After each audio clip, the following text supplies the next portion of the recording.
Welcome to Sri சக்தி சமையல் channel. இன்னைக்கு நம்ம ஷார்ட்ஸில் குவேக்கத்தாயாப் எப்படி செய்யறதுன்னு பார்க்கலாம் வாங்க.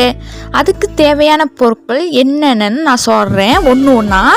முதல்ல துருவிய தேங்காய் வெள்ளை பகுதியை மட்டும் துருவிக்கணும், 2 கப் தேவைங்க. அடுத்தது 1.5 கப் கருப்பு சீனி, பிறகு 2 மேஜை கரண்டி சர்க்கரை, நார்மல் சர்க்கரை, பிறகு கட்டிய பண்டான இலை 5 இலைகளை கட்டி இருக்கிறோம், அப்புறம் 1 மேசை கரண்டி கோதுமாவு, பிறகு 1 சிட்டிகை அளவுக்கு உப்பு.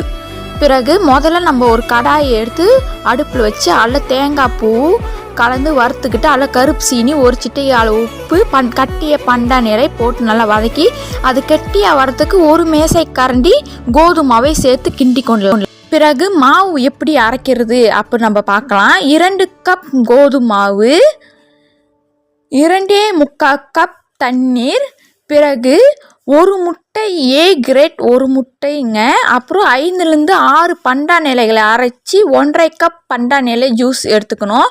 பிறகு 2 மேசை கரண்டி சமையல் எண்ணெய், பிறகு தேவைக்கேற்ப உப்பு, பிறகு 1 சொட்டிலிருந்து 2 சொட்டு பச்சை நிறம்.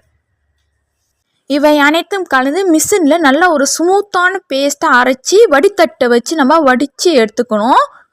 பிறகு ஒரு பேனில் எண்ணெயை தடவிக்கிட்டு அதில் நம்ம அரைச்சி எடுத்த பேஸ்ட்டை ஒரு அப்பம் போல் மெலிதாக ஊற்றிக்கலாம். இது 1லேருந்து 2 நிமிடம் வரைக்கும் நல்லா வேக வைத்து ஒரு தட்டில் எடுத்துக்கலாம். அதில் நம்ம செஞ்ச பூரணம் தேங்காய் பூரணத்தை உள்ளுக்கு வச்சு அழகாக மடித்து எடுத்தால் நம்மளுக்கு குவேக்கத்தாயாப் தயாராகிடுச்சிங்க. இன்றைக்கி இந்த ஷார்ட்ஸில் நம்ம குவேக்கத்தாயாப் எப்படி செய்யுதுன்னு பார்த்தோம் சுலபமான முறையில். அடுத்த ஒரு ஷார்ட்ஸில் உங்களை சந்திக்கிறேன். அது வரைக்கும் பாபாய், நன்றி, வணக்கம். மீண்டும் உங்களை சந்தி